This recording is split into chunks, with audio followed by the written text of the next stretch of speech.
बिस्मिल्लाहिर्रहमानिर्रहीम और अस्सलाम वालेकुम। मैंने आपसे एक इमरजेंसी खबर शेयर करनी है जिसकी वजह से मैं ये हंगामी वीलॉग कर रहा हूँ। माजरत के कैमरा हिल रहा होगा क्योंकि मैं ट्रांजिट में हूँ, सफर में हूँ। अभी वाशिंगटन डीसी में हमारा मुजाहरा हो रहा है धांधली के खिलाफ, उस मुजाहरे में जा रहा हूँ, इसलिए कैमरा हिलेगा भी। और अगर आपको कोफ्त हो तो आप स्क्रीन पर बेशक ना देखें, सिर्फ आवाज सुन लें। इमरजेंसी खबर थी जिसके लिए वीलॉग करना पड़ रहा है। खबर मैंने आपको ये देनी है कि गुजरावाला से हमारे एमएनए मुबीन आरिफ जट NA 78 को कल अगवा कर लिया गया और वह इस वक्त चौधरी निजामुद्दीन के कब्जे में है और उसके ऊपर शदीद तशद्दुद किया जा रहा है और उसे मजबूर किया जा रहा है कि वो PTI छोड़कर नून लीग को ज्वाइन कर ले।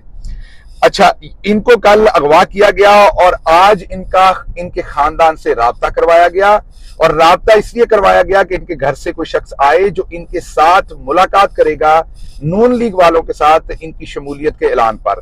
मुलाकात जो है वो तय ये हुआ है कि वो एहसन इकबाल के जरिए वो मुलाकात होगी। एहसन इकबाल के साथ इनकी मुलाकात करवाई जाएगी जो इनकी शमूलियत करवाएंगे। ये जो मेरे पास खबर आई है ये पुलिस के आला तरीन जराए से मुझे ये खबर आई है। पुलिस के अंदर एक बहुत ही आला पोजीशन के ऊपर पोजीशन शख्स जो है जिनकी तमाम चीजों के ऊपर नजर होती है, आप दूसरे लफ्जों में समझे जिनकी टेरिटरी होती है।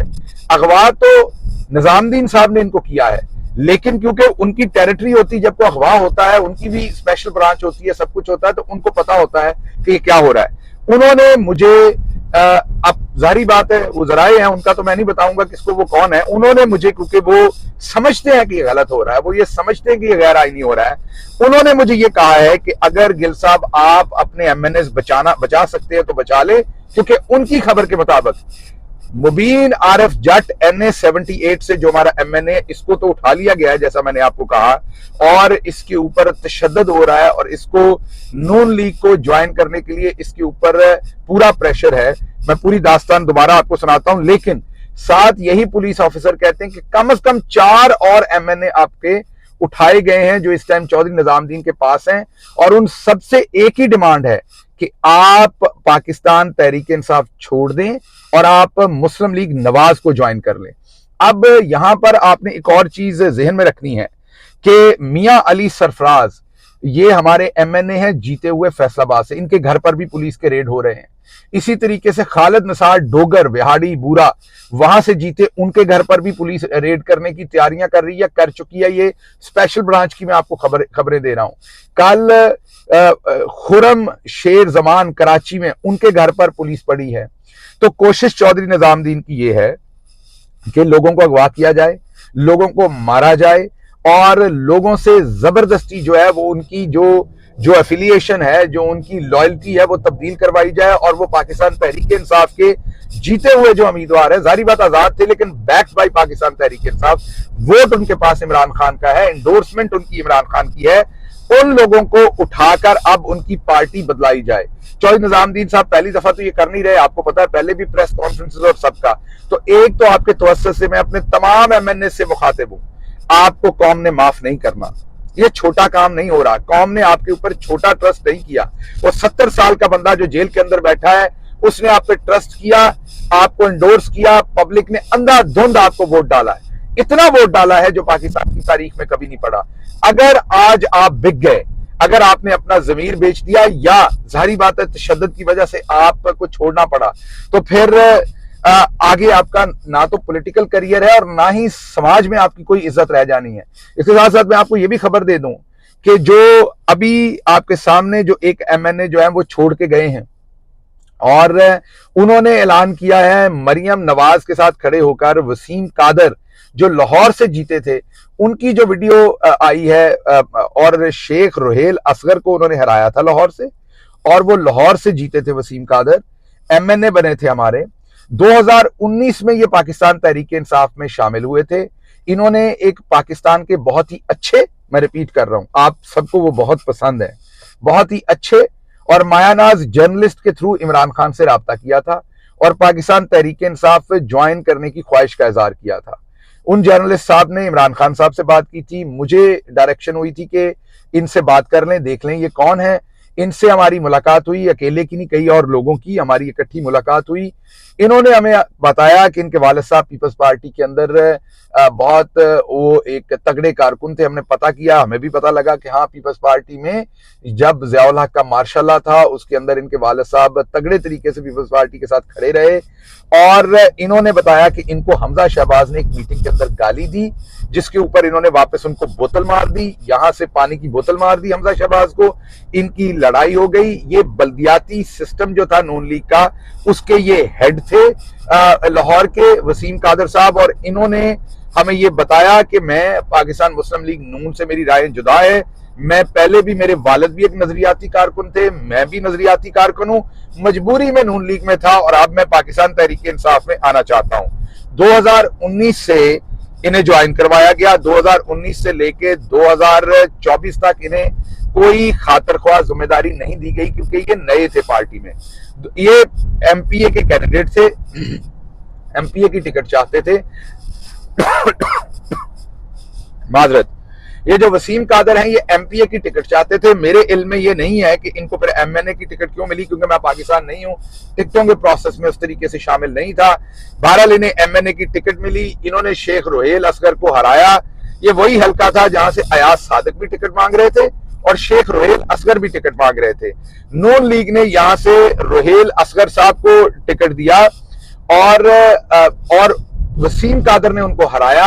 हारने के बाद जिस पुलिस जराए ने मुझे बताया है, उसी जराए ने मुझे यह भी बताया कि इनको भी उठा लिया गया और ये भी उसी जगह पर रखे गए थे जहां पर मुबीन आरिफ जट को रखा हुआ है। NA 78 इन्हें लाहौर में रखा गया है और इन्हें वो जो टिपिकल जगह है वहां नहीं रखा गया, शायद DHA के इलाके में कहीं पर रखा हुआ है। इन लोगों को एग्जैक्ट एड्रेस तो मुझे पुलिस वाले जो सोर्स है उन्होंने नहीं बताया, लेकिन उन्होंने कहा कि सर ये 4 लोग हैं, आपके MNA 3 का नाम वो कंफर्म करके मुझे अभी और बताएंगे। उनका खदशा है कि वो MNA भी शायद गुजरावाला के इलाके या गिरदोनवाज से या उन एरिया से हों, लेकिन उनका कहना यह कि एक का उन्हें पता है, मुबीन आरिफ जट, वो किसी टाइम भी ऐलान कर सकते हैं।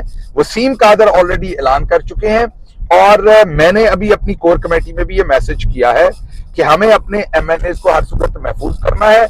एक मैंने मशवरा ये दिया है कि हमारे तमाम जितने भी MNAs हैं, क्योंकि पार्टी ने तो ये फौरन उन्हें पैगाम भेज दिया था जीतने के बाद अगले ही दिन सुबह कि आप लोग अपने आप को महफूज मुकाम पर मुंतकिल करें, आपको उठाया जा सकता है, आप पे तशद्दुद डाल के आपकी जो वफादारी है वो बदलाने की कोशिश की जा सकती है। लेकिन अभी मैंने नया मशवरा दिया है कि हमारे MNAs को KPK की किसी जगह के ऊपर लेके जाया जाए, वहां पर पुरअमन तरीके से हमारे 3 या 4 हजार वर्कर इकट्ठे किए जाएं जो इन MNAs की हिफाजत करे, और जब गवर्नमेंट फॉर्म करनी हो तब फिर उसी काफिले की शक्ल में पुरअमन तरीके से इन्हें इस्लामाबाद लाके और वहां से गवर्नमेंट के अंदर इनकी शमूलियत करवाई जाए या हल्फ लिया जाए।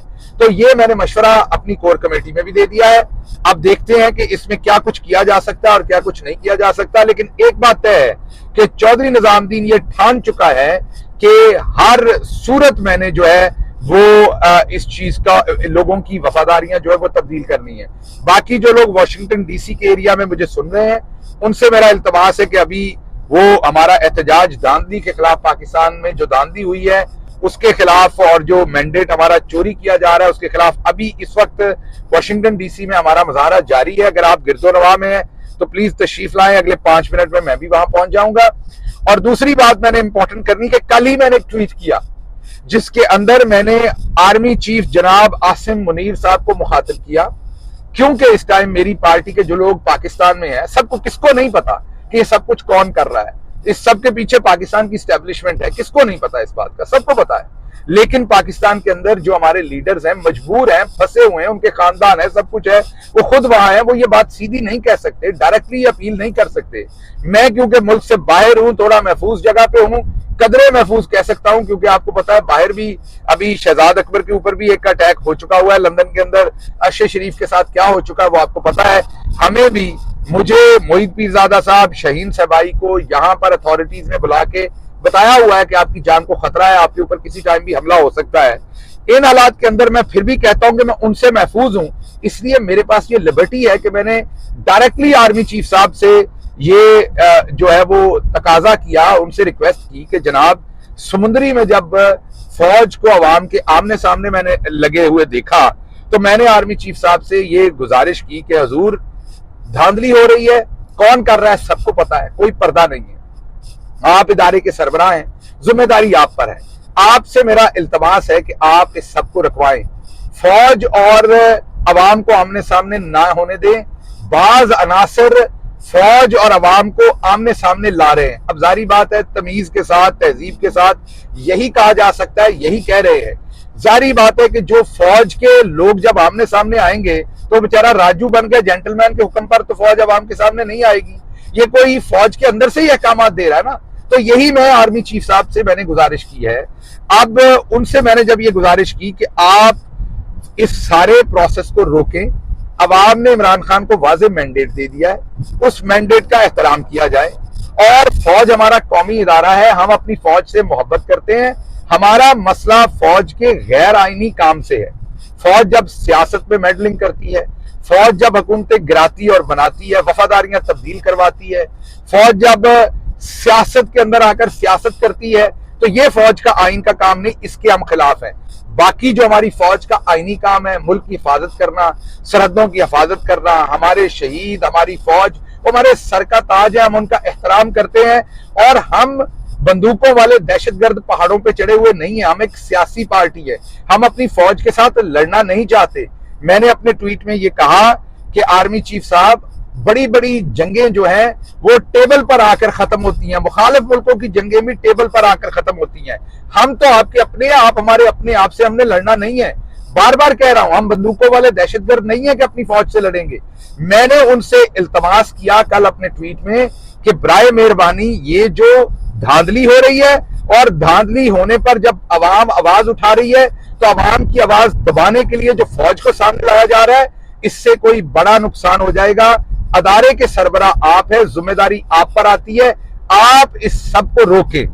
अच्छा, ये मैंने ट्वीट किया, कुछ मुझे नहीं पता, लोग जाहिल हैं, कम अकल है, जज्बाती हैं, बेवकूफ हैं, उनको ये नहीं समझ आ रही कि पीटीआई में से कोई और ये ट्वीट पाकिस्तान में बैठ के नहीं कर सकता। वो आर्मी चीफ साहब को मुखातिब करके ये बातें उनसे नहीं कर सकता, उठा लिया जाएगा, मारा जाएगा।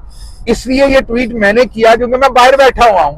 और उसके बावजूद कुछ बेवकूफ लोग जो अपने आप को प्रो पीटीआई कहते हैं, पीटीआई के सपोर्टर कहते हैं, उन्होंने क्या किया कि उन्होंने फौरी तौर पर कहा कि गिल साहब, आप आसिम मुनीर साहब की मिन्नतें कर रहे हैं, आप उनकी गोद में बैठना चाह रहे हैं, आप सिविल सुप्रीमेसी की बात नहीं कर रहे। आपको नहीं पता ये सब कुछ आसिम मुनीर साहब ही करवा रहे हैं? आपको नहीं पता ये उन्हीं की ज़ेरे क़यादत पाकिस्तान की एस्टेब्लिशमेंट कर रही है? आप उन्हीं से मदद मारे। और कल के अंधो गधो, अगर एक इदारा कुछ कर रहा है तो क्या मैं राजू बन गया जेंटलमैन से बात करूं? क्या मैं इमरान खान साहब को जेल में पैगाम भेजूं कि ये जो फौज और अवाम आमने सामने आ रही है इसको रोके? इमरान खान साहब ने रोकना है ये?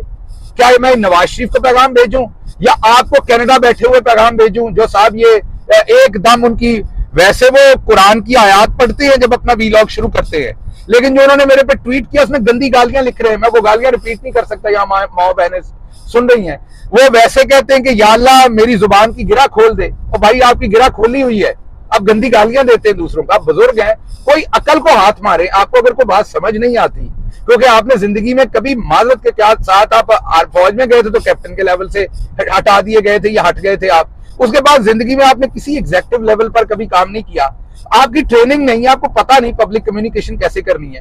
एक मिनट के ऊपर मैं वो जो आप लिकिंग वाली बात कहते हो, आपके जेब देती है, आपकी दाढ़ी को, आपकी उम्र को, आपके मर्तबे को जेब देती है।